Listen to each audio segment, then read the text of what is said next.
പുറത്തുസ്താൻ ഒരു പ്രധാനപ്പെട്ട ഒരു ചർച്ച വന്നിട്ടുണ്ട്. ഇവിടൊക്കെ പല ആളുകളുടെ ഇടയിലും ആശയക്കുഴപ്പമുണ്ടാക്കുന്ന ഒരു ചർച്ച, അതിനെക്കുറിച്ചൊരു വിശദീകരണമാണ്. സത്യം പറഞ്ഞാൽ ഒരുപാട് ആളുകൾ PM ചെയ്തോക്കൂടായിട്ട് ചോദിക്കുകയാണ്. സത്യത്തിൽ തബ്ലീഗിന്റെ നേതാവായിട്ട് കുറെ കാലം ഉണ്ടാവുകയും പിന്നെ വഹാബി എല്ലാവർക്കും കൂടി ഓശാന പാടുകയൊക്കെ ചെയ്യുന്ന ചുഴലി അബ്ദുള്ള മൗലവി എന്ന് പറയുന്ന ഒരാളുടെ ഇവിടെ പല ഭാഗത്തും പ്രചരിപ്പിച്ചുകൊണ്ടിരിക്കുന്നുണ്ട്, പല വീടുകളിലും ഫ്രീ ആയിട്ട്. അതിൽ പറയുന്നത് വെച്ചാൽ റബീഉൽ അവ്വൽ എന്ന് പറയുന്ന മാസത്തെ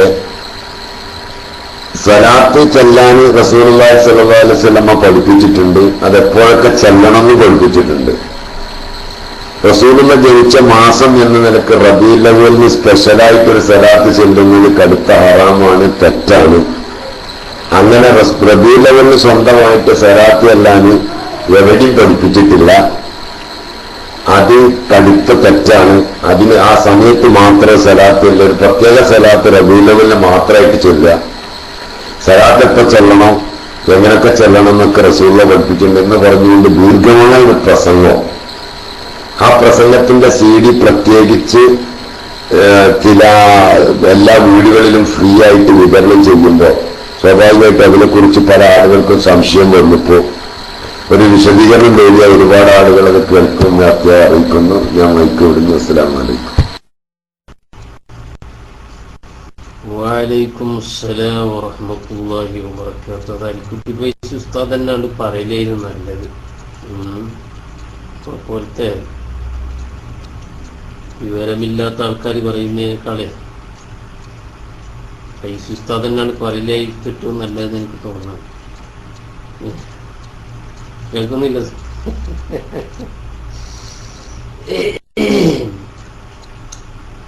നബി സല്ലല്ലാഹു അലൈഹി ചുഅലി എന്ന് പറഞ്ഞ ആള്, ഞാൻ അദ്ദേഹത്തിന്റെ ഫോട്ടോ ഇങ്ങനെ കണ്ടതായിട്ട് നോക്കുന്നുണ്ട്. ചുഅലി ആരും കൊടുങ്കാറ്റാരും എന്നൊന്നും പറയില്ല. നമ്മളെ ചുഅലി ബാത്തുൽ ഉസ്താദ് ചുഅലി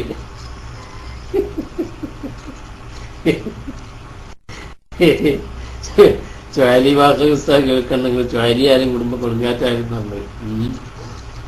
അപ്പോ ഈ ചുഅലി എന്ന് പറയുന്ന ആള് അദ്ദേഹം തബ്ലീഗായി, പിന്നെ NDF ആയി, ഇപ്പൊ മുജാഹിദാണെന്നാ തോന്നുന്നത്.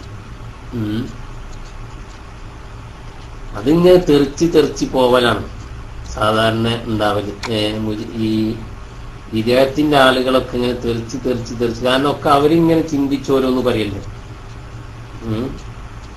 നബി സല്ലല്ലാഹു അലൈഹി വസല്ലമയുടെ ജന്മദിനത്തില് സഹാബത്ത് തന്നെ ജന്മദിന ദിവസം ആമിറുൽ അൻസാരി റളിയല്ലാഹു അൻഹുവിന്റെ വീട്ടിലേക്ക് ഒരു ദിവസം കടന്നു ചെന്നപ്പോൾ ആ ദിവസം അവിടെ വെച്ചുകൊണ്ട് ആമിറുൽ അൻസാരി തന്റെ കുട്ടികളെയും കുടുംബത്തെയും ഒക്കെ വിളിച്ചിരുത്തിയിട്ട് നബി സല്ലല്ലാഹു അലൈഹി വസല്ലമയുടെ വിലാദത്തുമായി ബന്ധപ്പെട്ട, പ്രസവവുമായി ബന്ധപ്പെട്ട അത്ഭുത സംഭവങ്ങൾ ഇങ്ങനെ വിവരിച്ചു കൊടുക്കണം. മനസ്സിലായി പറഞ്ഞത്?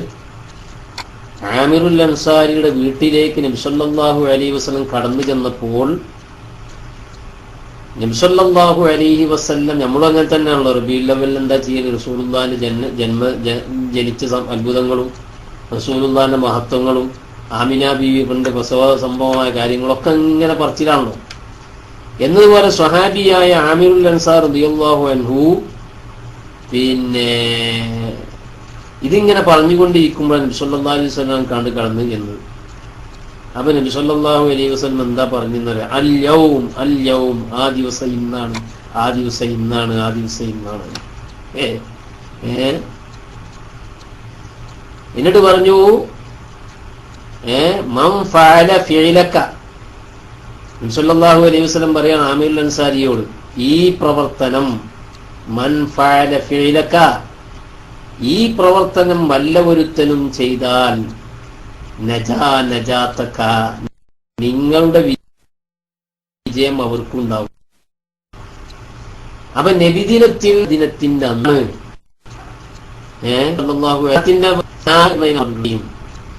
നബി സല്ലല്ലാഹു അലൈഹി വസല്ലമയുടെ മദ്ഹ് പറയുകയും, അപ്പൊ നബി സല്ലല്ലാഹു അലൈഹി വസല്ലമയുടെ മേൽ മദ്ഹ് സ്വഹാബത്ത് തന്നെ പറഞ്ഞു. അതിൽ നബി സല്ലല്ലാഹു അലൈഹി വസല്ലം സാക്ഷിയായി. ആ പ്രവർത്തനത്തിന് ഇഖ്റാർ ചെയ്തു. അങ്ങനെ വല്ലൊരുത്തരും പ്രവർത്തിച്ചാൽ അവരും നിങ്ങളുടെ വിജയമുണ്ടാകും എന്ന് നബി സല്ലല്ലാഹു അലൈഹി വസല്ലം പറയുകയും ചെയ്തിട്ടുണ്ടല്ലോ. പിന്നെങ്ങനെ വിദേഹത്താകുക? വിദേഹത്ത് എന്ന് പറഞ്ഞാൽ എന്താ? ബഹുമാനപ്പെട്ട ഇമാം ഷാഫിഈ റളിയല്ലാഹു അൻഹു പറയുന്നുണ്ട്, മാ അഹ്ദസ വഖാലഫ കിതാബൻ ഔ സുന്നതൻ ഔ ഇജ്മാഅൻ ഔ അസറൻ എന്നാ പറഞ്ഞത്. ബഹുമാനപ്പെട്ട മഹാന്മാരായ പണ്ഡിതന്മാർ പറഞ്ഞത് കാണാൻ കഴിയും. ബഹുമാനപ്പെട്ട ഇബ്നു ഹജർ ഹൈതമി റഹ്മത്തുള്ളാഹി അലൈഹി ആണെന്നാണ് തോന്നുന്നത്, പറഞ്ഞത് കാണാൻ കഴിയും. ഷാഫി ഇമാം പറഞ്ഞ ഈ ഉദ്ധരണി ബഹുമാനപ്പെട്ട ഇബ്നു ഹജർ ഹൈതമി റഹ്മത്തുള്ളാഹി അലൈഹി അവിടുത്തെ ഫത്വൽ മുബീനിലും മറ്റൊക്കെ പറഞ്ഞതായി കാണാൻ കഴിയും. ഇതൊക്കെ ഉസ്താദിനോട് ചോദിച്ചാല് ബഹുമാനപ്പെട്ടവർ പറയുന്നു, ഖാല ഇമാമുന ശാഫിഈ, ബഹുമാനപ്പെട്ട ഇമാം ഷാഫിഈ റഹ്മത്തുള്ളാഹി അലൈഹി പറഞ്ഞു, ബിദ്അത്ത് എന്ന് പറഞ്ഞാൽ മാ അഹ്ദസ വഖാലഫ കിതാബൻ ഔ സുന്നതൻ ഔ ഇജ്മാഅൻ ഔ അസറൻ ഫഹുവൽ ബിദ്അത്തുൽ ളാല്ല. അല്ലാ, കിതാബിനോട് എതിരാവണം, ഒരിക്കലും എതിരല്ല. അള്ളാഹു പറയും നിങ്ങൾ ചെല്ലിക്കോളിന്ന്, എല്ലാ ദിവസവും ചെല്ലിക്കോളിന്ന്. അതാ പറഞ്ഞത്. മനാഖിബ് ഷാഫിയിലുണ്ടെന്ന് പറഞ്ഞു. അല്ലാ, നോക്കി നിങ്ങൾ സുഹൃത്തുക്കളെ, അൽ മുഹ്ദസാത്തു മിനൽ ഉമൂരി ദർബാനി അഹദുഹുമാ മാ ഹദസ മിമ്മാ യുഖാലിഫു കിതാബൻ ഔ സുന്നതൻ ഔ ഇജ്മാഅൻ ഔ അസറൻ ഫഹാദിഹിൽ ബിദ്അത്തുൽ ളാല്ല. കണ്ടാ, ഫഹുവൽ ബിദ്അത്തുൽ ളാല്ല എന്നാണ് ഫത്ഹുൽ മുബീനിലുള്ളത്. മനസ്സിലായ? അതാണ് ബിദ്അത്ത്, പിഴച്ച ബിദ്അത്ത് എന്ന് പറയുന്നതാണ്. നബി സല്ലല്ലാഹു അലൈഹി വസല്ലമയുടെ മേൽ സ്വലാത്ത് ചൊല്ലുക എന്നുള്ളത് അത് ഖുർആനെതിരാണോ? നബി സല്ലല്ലാഹു അലൈഹി ജന്മദിനത്തിലായി എന്നത് ഖുർആനെതിരാവോ? ഖുർആൻ പറയേണ്ട നിങ്ങൾ ജന്മദിനത്തിൽ സ്വലാത്ത് ചെല്ലണ്ട, ബാക്കി എല്ലാ ദിവസവും സ്വലാത്തിൽ കൂടി എന്ന് പറയണ്ട. അങ്ങനെ പറഞ്ഞോ? എല്ലാ ദിവസവും നിങ്ങൾ സ്വലാത്തിൽ കൂടി എന്നാണ്. ഹദീസിനെതിരാണോ? അല്ല. നബി സല്ലല്ലാഹു അലൈഹി വസല്ലം പറയുന്നു, മൻ സ്വല്ലാ അലയ്യ സ്വലാത്തൻ, ഒരു സ്വലാത്ത് എവിടെ വെച്ച് ഏത് ദിവസം നിങ്ങൾ ചൊല്ലിയാലും, അതിൽ ജന്മദിനം ഒഴിവാക്കിയിട്ടുണ്ടോ? ഇല്ല. ഫീ മീലാദിനേറ്റ് പറഞ്ഞിട്ടുണ്ടോ? എന്റെ മീലാദിൽ ഒഴികെന്ന് പറഞ്ഞോ? ഇല്ലല്ലോ. മൻ സ്വല്ലാ അലയ്യ സ്വലാത്തൻ സ്വല്ലല്ലാഹു അലൈഹി ബിഹാ അശ്റാ. അപ്പൊ സുന്നത്തിനെതിരല്ല, ലോക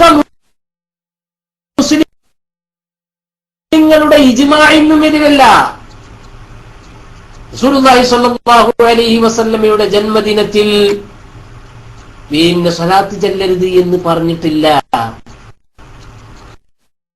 അന്ന് മുതലേ നടന്നു പോരുന്നതാണ് ഏതെന്നത് ഈ ജന്മദിനം പറഞ്ഞത്. സ്വഹാബത്തിന്റെ കാലം മുതൽ, ആ സ്വഹാബത്തിന്റെ കാലം മുതൽ നടന്നു പോരുന്ന ഈ ജന്മദിനത്തിന് അതിന്റെ പിന്നെ ആ ജന്മദിനവുമായി ബന്ധപ്പെട്ട കാര്യങ്ങൾക്ക് ചില മാറ്റങ്ങൾ ഉണ്ടായിട്ടുണ്ട്. നമ്മൾ സ്റ്റേജ് കെട്ടി പ്രസംഗിക്കുന്നു, അതേപ്രകാരം തന്നെ ഭക്ഷണം, വ്യാപകമായി ഭക്ഷണം കൊടുക്കുന്നു, അന്നൊരു ഘോഷയാത്ര നടത്തുന്നു. ഇങ്ങനെയുള്ള ചില കർമ്മങ്ങളിൽ മാറ്റങ്ങൾ ഉണ്ടായി എന്നല്ലാതെ അടിസ്ഥാനപരമായിട്ട് സ്വഹാബത്തിന്റെ കാലം മുതൽ തന്നെ നടന്നു പോരുന്നതാണ് ഏത് റബീഉൽ അവ്വൽ എന്ന് പറഞ്ഞത്. അതുകൊണ്ട് തന്നെ പണ്ഡിതന്മാരുടെ ഇജ്മാഇനെതിരല്ല, ഔ അസറൻ സ്വഹാബത്തിന്റെ പ്രവർത്തനത്തിനും എതിരല്ല. അതായത് നേരത്തെ പറഞ്ഞ അമീറുൽ അൻസാരി ചരിത്രം പറഞ്ഞത്. പിന്നെ എങ്ങനെ വിദ്യാത്താവും? അതുകൊണ്ട് അയാളെ ഒന്ന് പിടിച്ചിട്ട് എന്ത് ചെയ്യേണ്ടത്? റദ്ദ് ചെയ്യേണ്ടത്. മനസ്സിലായ? പവർ റദ്ദെന്ന് പറഞ്ഞേ അയാളെ പിടിച്ചിട്ട് എന്ത് ചെയ്യാൻ? അടിച്ചു ഓടിക്കണം. അതാ വേണ്ടത്. ഞാൻ മൈക്ക് കൂടുകയാണ്. അസ്സലാമു അലൈക്കും വറഹ്മത്തുള്ളാഹി വബറകാതുഹു.